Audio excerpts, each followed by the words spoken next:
Boa noite, pessoal. Então, hoje vamos fazer aqui nosso encontro semanal da disciplina de álgebra linear. Hoje a gente vai falar um pouquinho de transformações lineares, tá?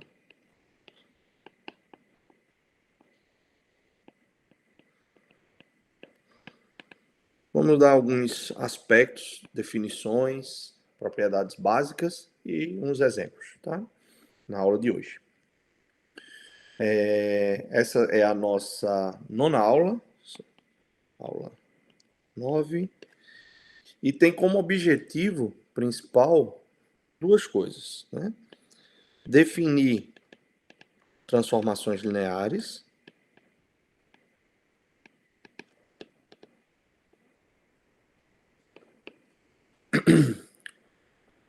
apresentar alguns resultados importantes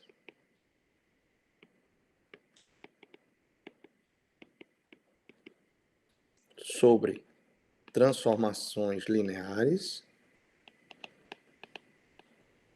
E vamos colocar aqui um terceiro objetivo, que é, né, apresentar o teorema do núcleo e da imagem de uma transformação.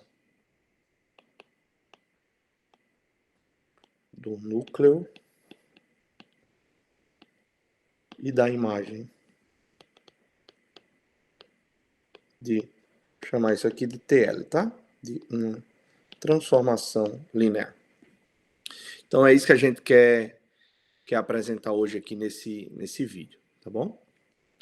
Então, vamos lá.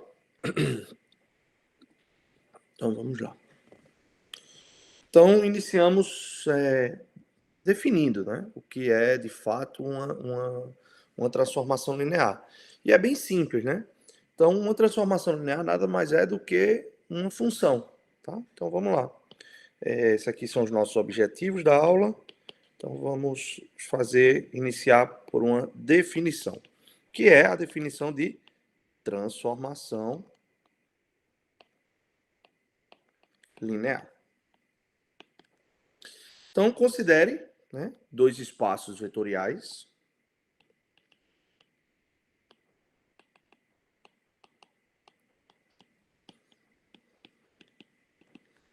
V e W. Tá? Uma função f que eu vou definir, vou chamar f maiúsculo aqui, uma função que eu vou definir f de v em w, é uma transformação linear se para quaisquer dois vetores u e v morando no domínio V e K um número real, vale as seguintes propriedades. A primeira é que f de u mais v é sempre f de u mais f de v, e que se f do número real multiplicado pelo vetor v vai ser sempre o número real multiplicado pela imagem da v. Tá? Da v pela f. Então, isso é o que a gente vai definir como sendo uma transformação linear. Bem simples. Certo? Então, a transformação linear nada mais é do que o quê? Uma função que leva elementos de um espaço em outros com certas propriedades. E ela tem que satisfazer o quê? A soma dos elementos tem que ser... A gente tem que conseguir, de certa forma, somar dois elementos da imagem e separá-los somar dois elementos no domínio e separá-los na imagem. E quando eu multiplico K vezes um vetor em V, aplico a função, eu posso tirar a constante. Tá ok? Então, tem alguns exemplos. Né? A gente pode, por exemplo, confiram se vale essas propriedades por seguintes exemplos. Vou dar aqui alguns. Primeiro, por exemplo, pega uma transformação que vai na reta, que a cada ponto da reta x associa t de x igual a 3x. Tá? Não é difícil ver que isso é uma transformação. Segunda, pega uma transformação que vai dar reta no R2, que a cada x eu associo t de x igual a 3x, x2 mais 1. X mais 1. Observa que aqui, ó, eu tenho um elemento do R2, tá? Aqui eu estou indo da reta. Isso não necessariamente esses dois conjuntos aqui são iguais. Por exemplo, aqui é um elemento da reta e estou elevando no elemento do R2, tá?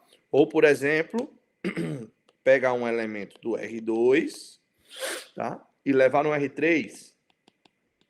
Ou seja, associar um par ordenado do R2 a um terno. Por exemplo, x, y, x, y. Tá? Então, o que é que vocês têm que fazer? Verificar quais desses exemplos aqui, 1, 2 e 3, são transformações lineares e quais não são transformações lineares. Tá? Aí você pode dizer, ah, não, professor, você está falando aqui só em R2, R3, mas a gente pode, por exemplo, ó, ver se isso daqui é uma transformação linear. Os elementos que eu pego de matrizes, que são matrizes, e levo nos traços, que é um número real.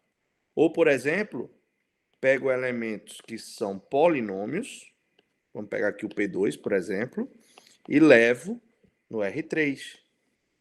Como? A cada polinômio, A0 mais A1x mais A2x ao quadrado, eu associo a um terno. Vou colocar A0 mais A1 e A0 mais A1 mais A2. Tá? Ou, por exemplo, 6, 7. Tá assim. As funções que saem, tá mais duas, saem do P3, do polinômio de grau 3, e caem nas matrizes 2 por 2. Ou seja, eu associo um polinômio de grau 3 a 0, um T, aonde? Numa matriz. Por exemplo, 0, 0, A0, A1, A2 e A3. Finalmente, essa daqui, ó, que eu associo cada polinômio P3 em P3. Ou seja, pego um polinômio de ordem 3 e levo ele num P de T de P de T como sendo a derivada do T. Então, exercício. Mostre quais exemplos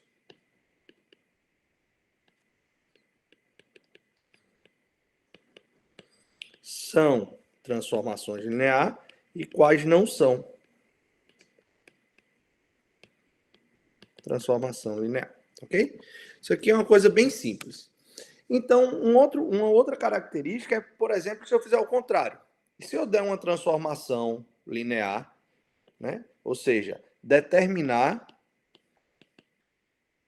uma transformação linear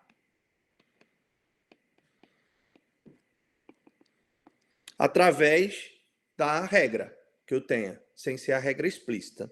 Então, como é que é isso? Vou fazer um exemplo e deixar outros para vocês. Por exemplo, existe uma transformação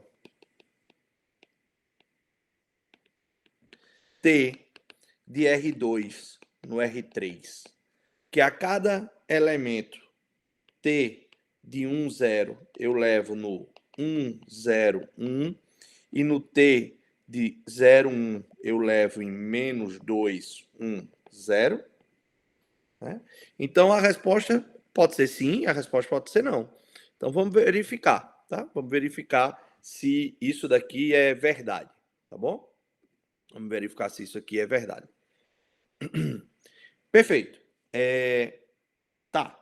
Então, solução. Vamos fazer esse exemplo e o outro eu deixo para vocês. Solução. Temos, neste caso, o que é que a gente tem nesse caso? Neste caso, a gente tem o seguinte. Só confirmar, T de 1, 0, 1, 0, 1, T de 0, 1, menos 2, 1 e 0. Então, temos nesse caso o seguinte, ó. Eu posso chamar E1 a base, o elemento da base 1, 0, e E2 o elemento da base 0, 1. Observe que isso é a base canônica do R2, base de R2. Ora, denotemos W1 como sendo 1, 0, 1 e W2, ou o contrário, tá? Tanto faz, W2 como sendo menos 2, 1, 0. Isso é a gosto do freguês, pode ser o contrário também. Então vamos pegar um V arbitrário, dado V pertencente a R2, arbitrário. O que é que eu quero? Eu quero pegar e encontrar uma relação, que a cada T do R2 no R3, esse aqui é R2, cada vetor leve em T de V, agora um vetor aonde? Um vetor W do R3. Mas a gente já sabe que isso é uma combinação, que isso é uma transformação linear. Então vamos pegar um vetor arbitrário V, que eu vou chamar aqui por x1, x2, e escrever ele como combinação linear da base. Então, escrevendo V igual a x1, x2, elemento do R2, como combinação de E1, E2, temos. O que a gente tem? A gente tem que V nada mais é do que x1 que multiplica E1 mais x2 que multiplica E2. Como ter uma transformação, a gente pode aplicar T a esse elemento. Como T é transformação linear, a gente quer que seja transformação linear, tá? Quero qual a transformação que leva esses elementos no 1, 0, no 1, 0, 1 e 0, 1 no menos 2, 1, 0. Então, vou aplicar T. Então, isso daqui daria o quê? Daria T de V é igual a T de x1 é 1 mais x2 é 2. Ora, mas isso é quem? X1 pode sair, é um número. Então, x1 é T de E1 mais x2 T de E2. Só que eu sei quem é T de E1 e T de E2. Quem é T de E1? 1, 0, 1. Então, isso é x1, 1, 0, 1. Mais quem é x2 que multiplica T de 0, 1, que é menos 2, 1, 0. Menos 2, 1, 0. Portanto, qual é a relação que eu tenho? x1, esqueci o x2 aqui, x1 menos 2x2, x2 e x1.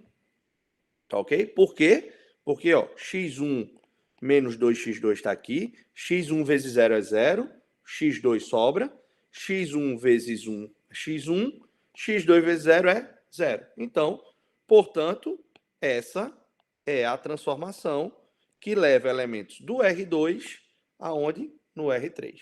Tá? E aí eu vou deixar como exemplo o seguinte. Vou deixar como exemplo a seguinte questão. E para essas duas outras transformações? Então, exercício. Se eu tiver, quem é a transformação? Existe uma transformação T de R2 no R3, tal que T de 1, 1 é igual a 1, 1, 1, e T de menos 1, 1 é igual a 2, menos 3 e menos 2. E B, existe uma transformação linear T que vai do R3 no R2, que a cada elemento T de 1, 0, 0 associa 1, 1, e T de 0, 0, 1 associa 2 menos 3. Uma observação aqui, observação para vocês ficarem atentos quando for fazer esse exercício. A gente vai resolver algo desse tipo na aula de revisão. É perceber que aqui a gente não tem a base canônica, tá? Resolva o problema os problemas como exercício. Mas, cuidado, tá? Aqui não temos a base canônica.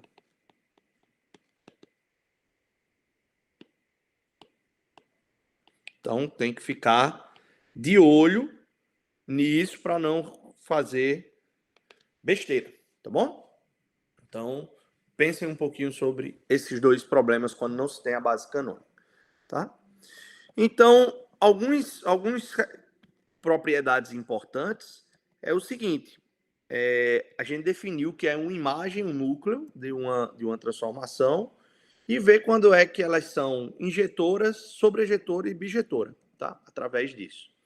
Antes disso, deixa eu dar uma propriedade que pode ajudar aí vocês a resolver alguns exercícios. Então, propriedade.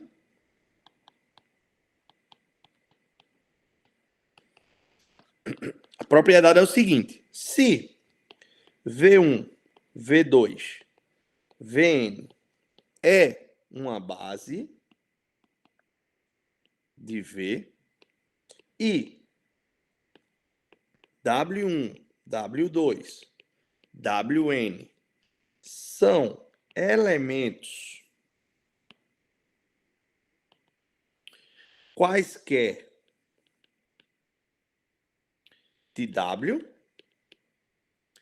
então existe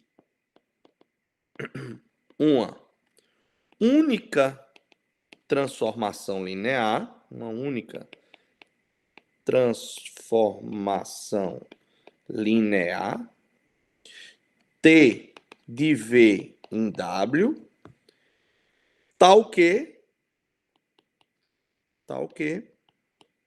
o que é que a gente tem? T de V1 é W1, T de V2 é W2, T de Vn é Wn. Opa! Então, o que é que eu quero dizer? Eu quero dizer que a primeira coisa que a gente tem que fazer é verificar se esses dois elementos aqui, ó, são bases, tá? São bases do R2 e esses dois aqui, ó, são bases. Se forem bases, a gente já tem uma propriedade boa. Se é base de V, ou seja, se é base do R3, significa do R2 ou do R3 ou do conjunto V em questão. Então, se eu tenho elementos em W, eu sempre vou conseguir associar uma única transformação linear que leva V em W. Tá ok? Então, isso daqui é a chave para a gente tentar solucionar nossos probleminhas que foram dados, tá? Então, dê uma olhada com cuidado e com carinho, tá ok? Finalmente, eu vou aqui falar um pouquinho de núcleo e imagem, e para a gente finalizar essa primeira parte, e na próxima parte falar mais um pouquinho das propriedades que eu quero, tá ok? Então, para finalizar, vamos dar duas definições. Definição, tá? Considere T de V em W, transformação linear. Então, primeira definição. Definição. Imagem. Como é uma função, eu tenho que ter a imagem da função. Então, como é que a gente vai definir a imagem de uma transformação? A imagem de T, que eu vou denotar por IMT, tá? É um subconjunto de W, lembra que T vai de V a W, que consiste dos elementos Wzinho em W, para os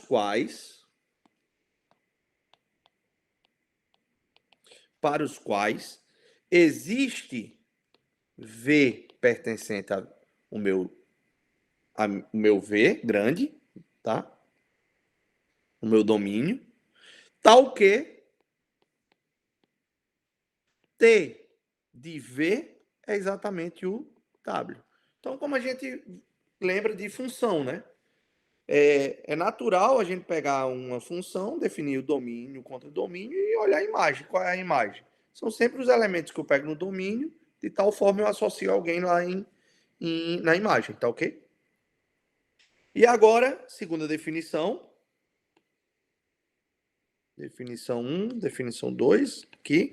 Vamos definir o que é núcleo de T. A gente definiu o que é imagem, núcleo. Núcleo é uma parte nova para vocês, né? Então, observa que o núcleo vocês não tem essa noção ainda quando aprendem lá na tia Maria a questão de funções, né? Então, vamos lá. O núcleo. Então, quem é o núcleo? O núcleo de T, que eu vou denotar por Ker de T, KR de T, é um subconjunto de V, tá? Que consiste dos elementos V pertencente a V no domínio, tais que T aplicado nesse elemento necessariamente é zero, tá? Necessariamente é zero. Então, uma pergunta natural aqui, interessante, né? Que eu deixo para vocês pensarem um pouco, é o seguinte. Pensem sobre isso. Seria a imagem de T. Então, duas perguntas. Imagem de T é um subespaço vetorial de W? E a segunda pergunta, o núcleo de T é um subespaço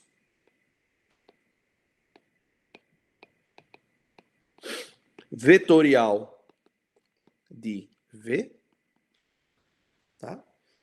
Então, para finalizar, vamos fazer um exemplo de como encontrar, por exemplo, o núcleo e a imagem. Exemplo 1. Vamos pegar uma transformação que vai do R2 na reta, tá? Que a cada elemento xy, ou seja, o par ordenado, eu associo a um número. Vamos associar o número x mais y. Esse aqui é o simplesinho, tá? Então, observa. Quem é o núcleo, né? Então, observe que quem é o núcleo que eu defini? Quem é o kernel da função T? Eu disse que são os elementos que estão em R2, de tal forma que x mais y tem que ser zero. T de x, y igual a zero significa dizer que x mais y é zero.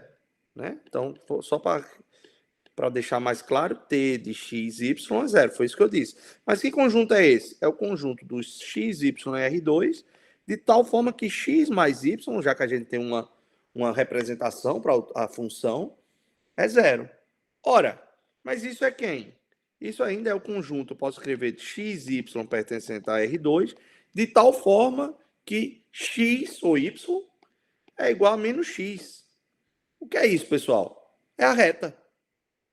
Logo, o kernel de T nada mais é do que a reta y igual a menos x. Tá? Olha só que bacana. Ou ainda, né? A gente pode, como a gente sabe que y é igual a menos x, então posso escrever que o kernel de T, o núcleo de T, é quem? São os vetores x menos x pertencente ao R2. Desculpa, x menos x, tal que x pertence à reta. Tá? Ora, mas eu posso escrever isso como? X que multiplica 1 menos 1, com x real. Então, quem é esse cara? Esse cara é o gerado por 1 menos 1. Olha que bacana. E quem é a imagem? A imagem é o quê? Que eu defini. Vamos lá. A imagem são os elementos que eu pego, né? em V, de tal forma que eu associo a um elemento de W, né? São os elementos de W, desculpa, de tais forma que existe um V que vai nele. Ora, mas dado, por fim, dado um W real, que é isso que está lá no contradomínio, eu sempre consigo escrever esse elemento como sendo quem? T de W, 0. Isso é sempre o quê? O W. Logo, o que é que eu tenho? A imagem de T é a reta toda. É a reta toda. Tá? Então, um exemplozinho simples que todo mundo pode acompanhar. Tá? Procurem exemplos sobre como encontrar imagem, núcleo, mas em geral é só usar a definição, certo? Então é isso. Então na próxima aula a gente vai ver mais algumas propriedades de transformação linear.